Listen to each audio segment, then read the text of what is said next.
Muy bien, ya 8 de la mañana, 24 minutos en toda la República Argentina. Bueno, nos vamos al piso. Allí está Pablo con nuestra primera invitada de la mañana, columna internacional. Así es, Tony, muchas gracias. Ya está con nosotros Agustina Bordigoni porque vamos a hablar de política internacional como cada vez que nos visita. Agus, ¿cómo va?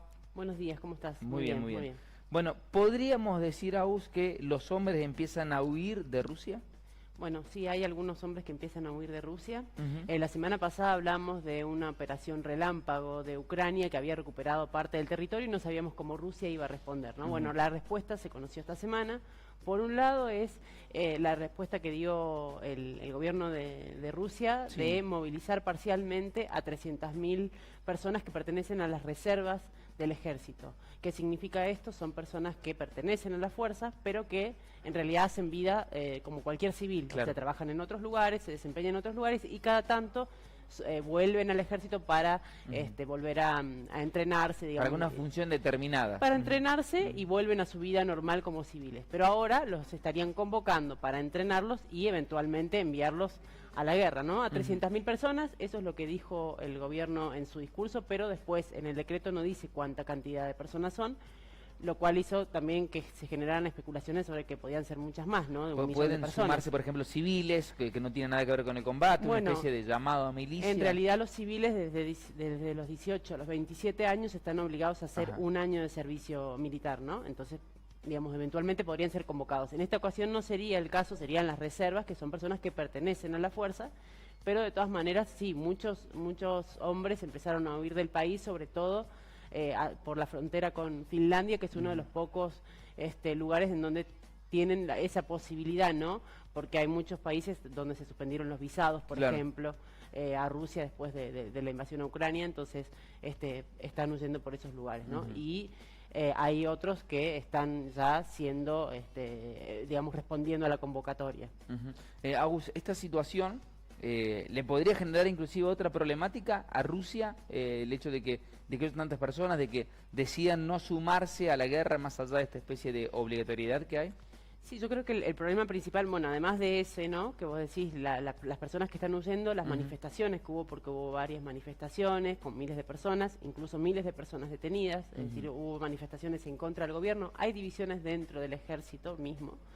Pero también otro de los problemas, yo creo, principales es que hay dudas sobre la capacidad que tiene Rusia en este momento de poder entrenar y enviar armada y equipada a esta cantidad de personas a la guerra a Ucrania, ¿no? Entonces, por lo pronto es convocarlas para entrenarlas y listas para la guerra, ¿no? Sería como una de las respuestas. La otra respuesta que está dando Rusia con respecto a este avance de Ucrania es llamar a un referéndum en 4 de las regiones que tiene parcialmente controladas, que son Donetsk, Lugansk, Zaporizhia, que es donde está la central nuclear, y Gerson. En estos lugares se está dando un referéndum que nadie reconoce, digamos, no reconoce el gobierno de Ucrania, no reconoce la comunidad internacional, pero que fue convocado por sectores prorrusos, que sería como equivalente al que hubo en Crimea en 2014, por el cual la comunidad internacional tampoco lo reconoce.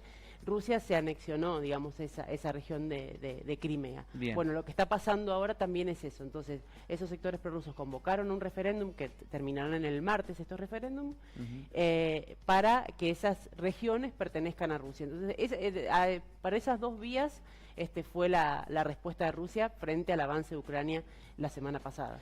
Agus, esta situación que se va planteando, ¿esto se lo puede ver o se lo ve tal vez a Rusia un poco más debilitado, teniendo en cuenta el avance que dio Ucrania, teniendo en cuenta que su gente empieza tal vez a quitarle el apoyo a esta normativa o a esta forma de encarar la guerra? Bueno, hay quienes interpretan que esta respuesta precisamente es una muestra de debilidad, ¿no?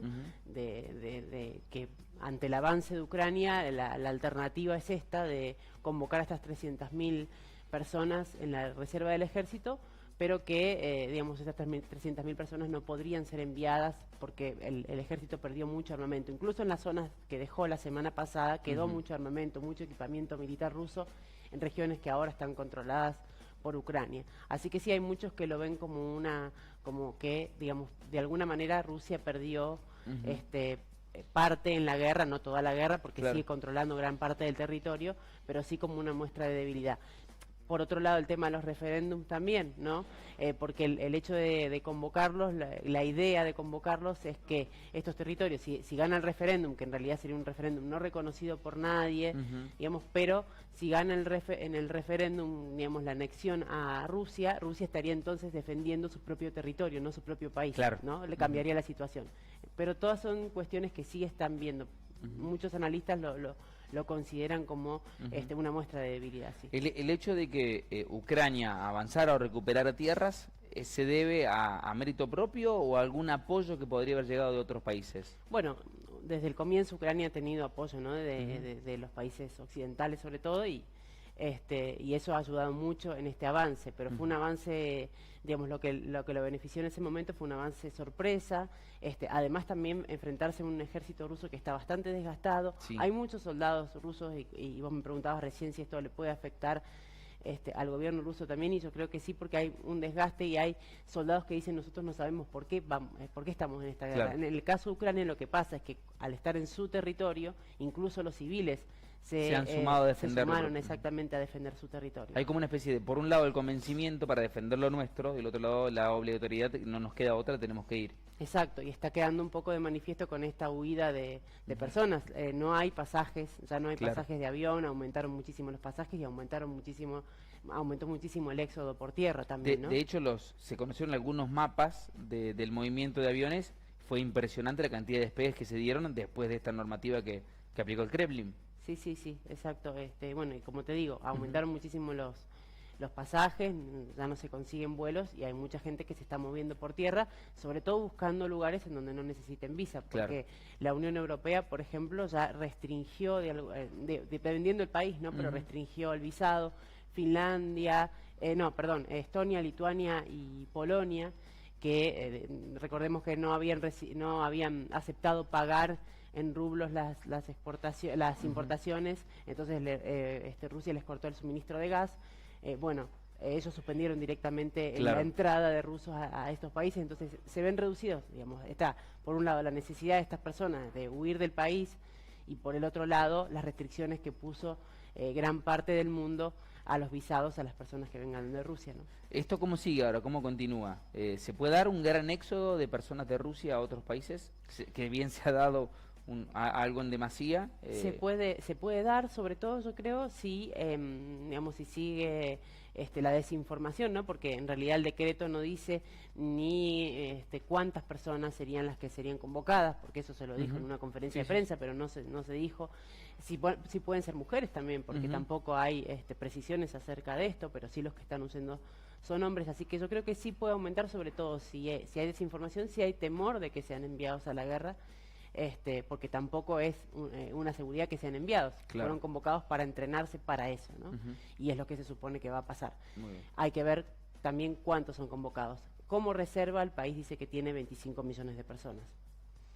Bien, bueno, lo seguiremos obviamente, estaremos atentos a ver cuáles son los puntos y cómo continúa algo que parece ser un nuevo conflicto que se le plantea a Rusia. Exacto, seguiremos. Gracias, Agus. Gracias a vos. Seguimos hasta las 10 de la mañana, estamos juntos, dale. Todo el calor y el color de la primavera resumidos en un solo lugar. 96.3 La Finur FM Radio 96.3.